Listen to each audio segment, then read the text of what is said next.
Welcome, guys, to episode 39 of how we build a five-story building here in Ventura, Florida. Sunny day today.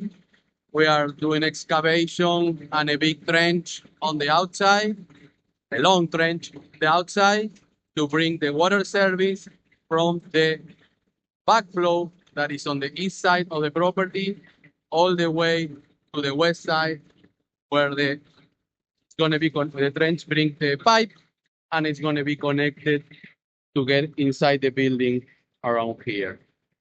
On the same time, in the rooftop, we are putting lightweight concrete to do the crickets that is going to do the slope for the rooftop to drain on the drainage that we have here.